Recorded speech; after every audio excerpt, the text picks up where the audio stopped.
आपल्याकडे एक म्हण आहे बघा, दुसऱ्याच्या डोळ्यातलं कुसळ दिसतं पण स्वतःच्या डोळ्यातलं मुसळ दिसत नाही.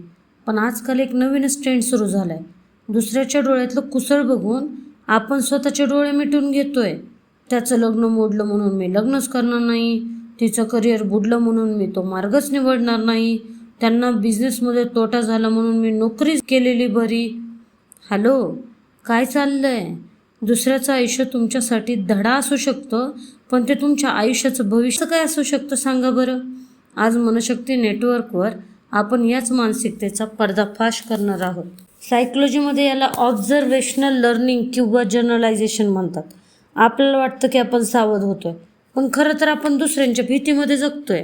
परिस्थिती वेगवेगळी असते ना. 2 झाडं एकाच मातीत लावली तरी दोघांना येणारी फळं वेगवेगळी असू शकतात.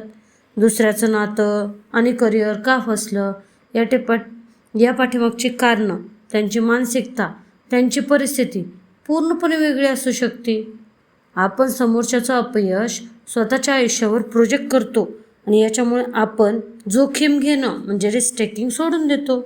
आयुष्यभर एका कम्फर्टमध्ये म्हणजे एका सुरक्षित कवचात राहतो. लक्षात ठेवा, कोणाची तरी एक्झिट तुमची एंट्री कधीच थांबवू शकत नाही. त्यामुळे दुसऱ्याचे परिणाम बघणं हे वाईट नाही आहे, पण त्याच्यातून फक्त सावधानता घ्यायची आहे ना, निर्णय नाही.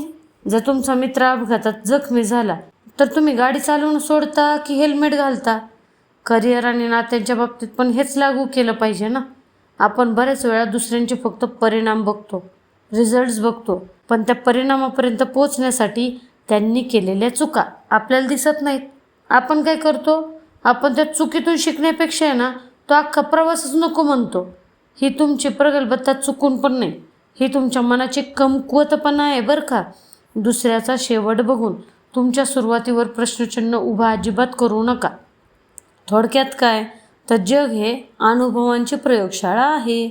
दुसऱ्याच्या प्रयोगातून फक्त निरीक्षण घ्या, पण स्वतःचा प्रयोग स्वतःच करा.